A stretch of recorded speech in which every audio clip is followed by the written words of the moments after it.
Thanks so much for being my friend and watching these videos with me. So, I don't know if you know about the 7 African powers, right? So, these are our guides, and I want to speak about every one of them, but I want to go into today. I would like to speak about Yemaya. So I'm not going to really speak too much, as I don't know, I feel a little bit guided to do this right now in this moment as she's here. I'm just going to watch some videos on it and on her presence, on what others have to say about her. And if I'm guided to speak, then I will speak.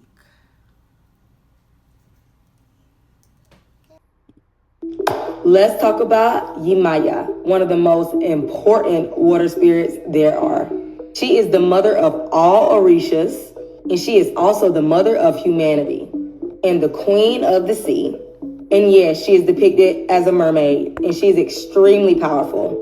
And she is extremely popular and practiced and worshipped in the Yoruba culture in Nigeria and in some places in Cuba and Brazil. Now, she symbolizes motherhood and nurturing. She's the protector of women, and she governs anything pertaining to women. Parenting, child safety, love, and healing. That's why so many people do not play about her, because she don't play about her people. And she is also said to be able to cure infertility in women. And it is also said that her cowrie shells represents her wealth. Now, Yemaya is usually wearing white or blue and some type of pearls and some type of cowrie shells or conch shells. And her number is 7, and some of her offerings are white flowers, white roses, and watermelon, different fruits like that. And she can give her people so many things, like protective energy, wealth, nurturing love, emotional support, emotional healing. The list may go on. She's really a protector, and she loves all of her children. Even Beyonce's sister says that she is a child of Yemaya. Lots of celebrities worship her and bring her offerings and have altars for her. But it's said that she does not easily lose her temper. But babe, when she does, she can be quite destructive and flood waters of turbulent rivers. But it is very rare that she get angry. But overall, she is an amazing spirit in Orisha, and she helps her people, and people love her. So let me know if you're a child of Yemaya. And she also goes by many other names as well. Let's talk about Yemaya. Hey, we are all her children. She is there for all of us, right? Yemaya, also known as Yemoja, is one of the most revered. Okay, so a common misconception a lot of people have, and I don't care. This is real. Like, this is coming from Yemaya. Okay, this is coming from our mother. So a common misconception people have is that you need to be in some kind of group or cult to be accepted by her, right? That is not true. She knows her children, and she comes to her children when her children are ready for them to. So when she sees that you are at a certain stage in your life and you are willing to accept her, she will come to you on her own, right? Now, I see a lot of people making it like you have to be an Ifa, or you have to be in this group, or you have to do this and get baptized. If they really had a connection with our mother, then they would know that that is not true at all. That, and I will keep saying that, like, people are paying like hundreds and thousands of dollars to be a part of these groups. You don't need to be. She will come to you. They literally come to me in my dreams, literally. And the only reason I even know these informations is because they've come to me in my dreams, right? No, I did not sign up for any cruise or any to be baptized in a certain place, and like I haven't done any of that. But they have come to me and given me messages and told me who I am, right?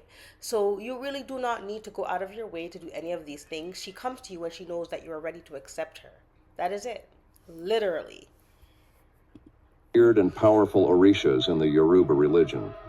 She is the embodiment of the ocean, the source of all life, and the protector of women, children, and fishermen. Her name means mother whose children are the fish, symbolizing her vast and nurturing nature, as all living beings are considered her children.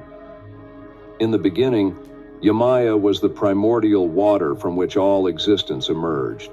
It is said that she gave birth to the world and to many of the other Orishas. The rivers, lakes, and oceans are her sacred domains, and she watches over them, ensuring the flow of life and fertility. Yemaya is often depicted as a regal woman, adorned in blue and white garments, the colors of the sea and its waves. Her presence is calming, yet powerful, embodying both the gentle nurturing of the ocean. Okay, I'm sorry. You know what she's saying to me now is, and then we have this next common misconception that she only comes to black people. But what she is showing me now is that is not true. She's showing me that she goes to everybody, period. That is it, everybody. For we are more than what meets the eye, is what she is saying, right? It is the soul. And the soul does not have a color. Surface and the fierce, unrelenting depths of the sea. She is called upon for protection, especially by sailors and fishermen, who rely. Now, I know a lot of people might be upset about that, or they want it to only be for black people, but realistically is, if you really meditate and you really have a connection with our mother, then you would know how she feels, and you would know that is a lie, that she does only goes to black people. That is not true. That is not true. She is for everybody, literally. She loves everybody, every one of her children. On her favorite. And she might come to them in different forms, different ways of acceptance. But she does go to everybody when it is their time, or, when they're able to accept. To return safely from their voyages. Yemaya's blessings are sought for fertility, motherhood, and healing, as her waters are said to have restorative powers. In many traditions, her followers gather by the shore to offer her gifts of seashells, fruits, and blue flowers, symbolizing their devotion and prayers for her guidance. Though she is kind and protective, Yemaya also has a fierce side, reflecting the untamed power of the ocean. When angered or disrespected, she can unleash storms and waves of destruction, reminding humanity of her authority. Despite this, her love is boundless, as vast as the ocean itself, nurturing those who honor her and respect the natural world. Yemaya, also known as Yemoja. Yes. Let's talk about Summer Walker and how. Oh my God. Let's talk about Summer Walker and how she recently come out to the public about her spirituality and her religion. And before I get into it, keep it cute and respectful in the comments. If you're not familiar with Summer Walker, she is a popular R&B singer and songwriter. And she recently uploaded these pictures of this beautiful altar that she made in honoring of Oshun. Now, she also posted some pictures of this altar and shrine that she created a while back when she first was getting crowned into this. But she has deleted it since. And in the post, she basically talked about Oshun and Oya. And if you are not familiar with Oshun or Oya, they're basically these Orishas. And Orishas are supernatural beings or deities. And Oshun is a Yoruba goddess who is associated with love, fertility, water, and beauty. And she is known as the river goddess. And she is one of the most popular of Orishas. And a lot of celebrities worship her. But just by reading the comments under her post, a lot of people don't know about African spirituality. And whether it's something that I practice or don't believe in, some of the comments were just so misleading. Like they were just calling this witchcraft, and that's your own opinion. I'm not going to get too deep into that because to each his own. But whether you believe in it or it's something that you follow, you still always need to be respectful of other people's religion. And Summer Walker has stated on the previous post that she posted a while back whenever she first, got crowned in. But she said, I've never had family and friends like I do now. And I've never been genuinely loved like I am now. I've been gifted with lifetime mentors and role models, with top tier guidance. And I have a home now, somewhere I fit in perfectly. And I am seen and I am understood. Now, Oshun is known to give her people beautiful blessings. And it is said that the first interaction with Oshun and human beings first took place in Oshubu, Nigeria. That city is considered sacred, and I'm talking about fiercely protected by Oshun. And it is said that she gave the people permission to build the city and promised to protect them and to grant their prayers. And each year they have this huge 2-week-long festival in honoring Oshun, which I believe they just had a few weeks ago, because I believe it's like the last bit of August, and it goes on for 2 weeks, and they just do all kinds of different rituals and ceremonies in honoring of her. And of course, her colors is yellow and gold. That's why you can see all these different, yellow and gold things, sunflowers, bananas, different fruits. And yes, a part of it is leaving them offerings. But even though Oshun is a Nigerian goddess and practiced in lots of different parts of Africa, she is extremely popular in Cuba and different Spanish places as well. People in Santeria practice her. And like I said, she's literally one of the most popular Orishas. But yeah, reading the comments of Summer Walker's post, you could tell a lot of people really didn't know much about her. And I just thought I would share that. Like I said, your opinion on this, that's your opinion. You gotta respect it. So I personally love Oshun. I feel like she came to me, and I really was able to come out of my depression at that time when she first came to me. I have a tattoo on my back that it's of a sunflower, but there's an eye in the middle that's crying, right? And it represents the pain that I was in, the pain and anguish I felt. But then when she came to me, I blossomed into that beautiful sunflower. Like, my life really, really, really, really changed a lot. From when Oshun came to me and before, I am completely a different person, right? So she is a really great energy to reach out to, a loving energy. Who is Yemoja? Yemoja is the primordial mother of all Orishas. She is the archetype of the divine mother, or Sophia, and epitomizes unconditional love. Her abode exists in the watery realms of the upper world, beyond the cosmic abyss of mundane consciousness. Yemoja has whispered in our ears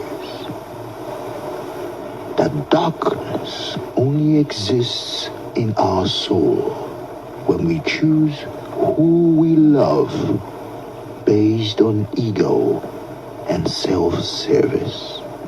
In other words, to flood her realm and our subconscious with light, we must love unconditionally as she does. Only then shall we cross the abyss and walk as Orishas ourselves.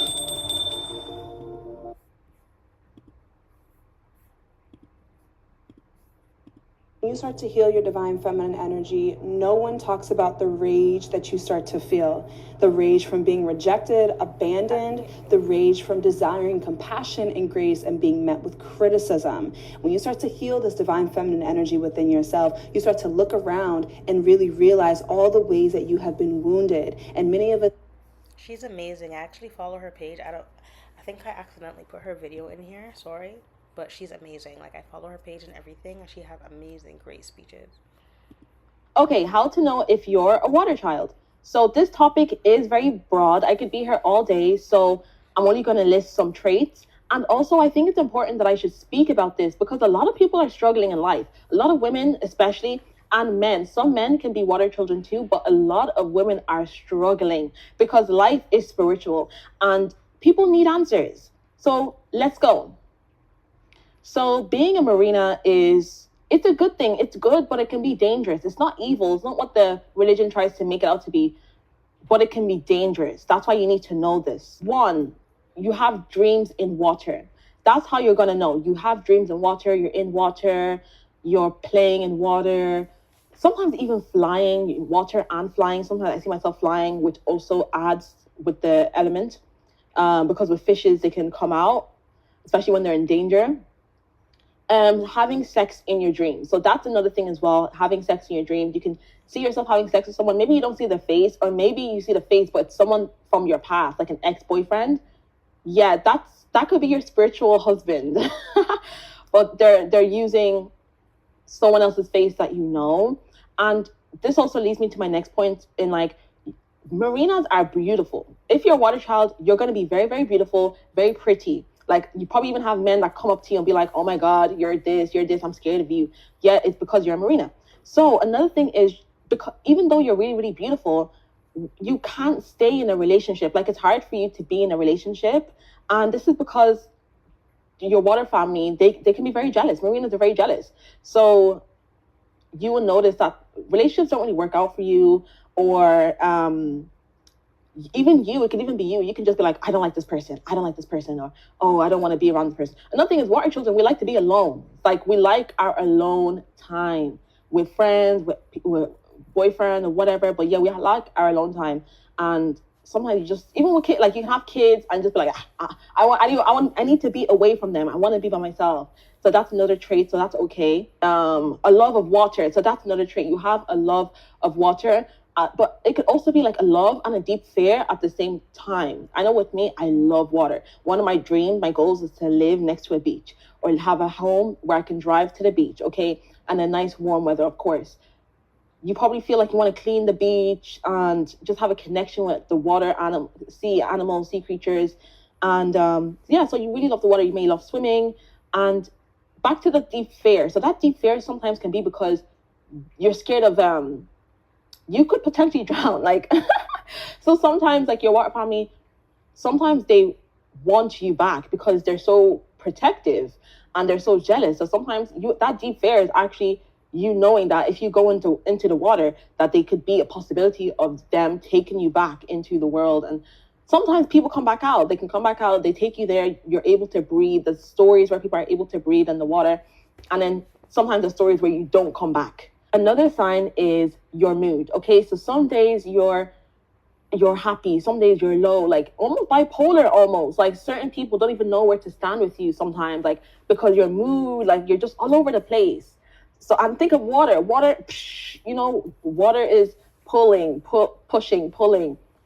Water can be beautiful, but it can also destroy, and that's another thing. Your anger can destroy. You will notice that you have a very powerful tongue in many things. So do that more. Call things in, especially like the mouth has water. Like, that's your element.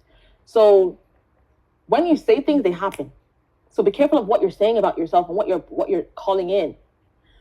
When you're angry, you will notice things happen to that person that you're angry about. So you have to be careful what you're saying.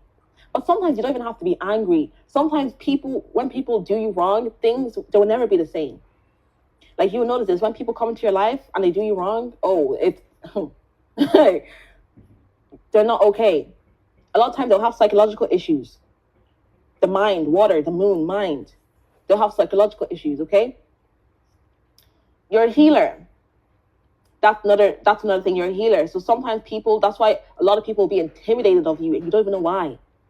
People can come across you and yeah, you be friends with them, they'll be cool. It's not like you can't attract people. Oh, marinas, water children, we can attract people very easily. But sometimes people get scared and they run because of our power. Sometimes people will see your power before you even see your power. That's why we also face a lot of jealousy from women, from other women. We face a lot of jealousy. For no reason, we're just living our life, but it's because of they can see our power and we are a healer. But when people are not ready to heal, the truth hurts. And we don't even have to tell them the truth, just us walking exposes their truth, exposes their shadows. Think of the water, the depths, we bring them down. Everyone that comes into my life, I bring them into the depths without, whether I consciously do it or intuitively do it. Another thing is, if you have sex with a man, that man can actually become more rich. Meanwhile, you're becoming broker and broker. He's taking your spiritual power. He's taking your wealth, and it can become dangerous. And you being a healer as well, sometimes people, you will notice when people actually come into our lives, we end up building them. Friends, everyone. No one comes into our life not learning nothing. People will come into our lives and we will really build them. A lot of women, and the thing is, sometimes they will leave us. It's painful, it hurts. But it's part of it. You're a healer. Sometimes people will come to our life, we build them, and then they go. This is the last point because I don't want to make it too long. You're an old soul. Water children are old souls. Okay, you're old soul. You like to learn. Oh, and you're going to be spiritual, by the way. You're going to have an affinity to spirituality. So if you're a water child, so I mean, well, some water trials are deep in the church, you know, but the problems will still be there. Some water children, they're deep in the church or whatever, but they know, then they hide in the church. But yeah, you're an old soul. You've been here before. Think of water. Water is. So what I want to say on this is, for sure, like, my son and I are definitely marine children. My son dreams of being in the water like every single day, but he's always like flying and fighting different people and doing things with the elements, right? And for me, I feel like I'm not in the water as much as him unless I'm like meditating. I'm more of a person I'm looking over the water, right? I'm always like watching the water, or if the guides are speaking to me, it's like the water is in the background, but we're not actually in the water itself, you know? But yeah, I hope you guys enjoyed this video. You know what? I really hope that everyone looks up the 7 Orishas and really gets to know each one of them, because that is truly important, as they are there for us, you know? Even in times when you feel like there is nobody there for you, you will find that they are there. They will be there. Like, I remember when I was in the hospital a while back, all I could hear was Ogun, you know? And I never even knew much about him, right? But the fact that he was there throughout the entire thing, well, and Yemaya, you know, everybody was there, really. But the fact that he made his presence so known made me feel so comforted, right? I felt comforted, like I can rest and wake up from surgery knowing that I would be okay, because before I went into the surgery room, they made their presence known, right? They are here to guide and help us, you know, on our paths. So, you know, we should all educate ourselves on them, you know, give offerings and be happy that we have amazing guides like them that care so much, so deeply. Well, I would love to hear your experiences with any of our Orishas, okay? Thank you. Have yourself a great, great day.